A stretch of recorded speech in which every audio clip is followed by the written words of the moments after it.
ভারতের প্রধান বিচারপতি সঞ্জীব খান্না বুধবার সুপ্রিম কোর্টের বিচারপতি ভূষণ রামকৃষ্ণ গাভাইকে পরবর্তী প্রধান বিচারপতি হিসেবে সুপারিশ করেছেন। 13ই মে প্রধান বিচারপতি খান্না অবসর নেবেন। বিচারপতি গাভাই 14ই মে ভারতের 52তম প্রধান বিচারপতি হিসেবে শপথ নেবেন বলে আশা করা হচ্ছে। তবে প্রধান বিচারপতির চেয়ারে বিচারপতি গাভাইয়ের মেয়াদ খুব বেশি দিনের হবে না।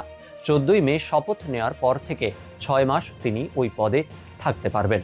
2025 সালের নভেম্বর মাসে তিনি অবসর নেবেন। মহারাষ্ট্রের অমরাবতীর বাসিন্দা বিচারপতি গাভাই বম্বে হাইকোর্টের বিচারপতি হিসাবে নিযুক্ত হয়েছিলেন 2003 সালে। দীর্ঘ 15 বছর সেখানে কাজ করেছেন তিনি।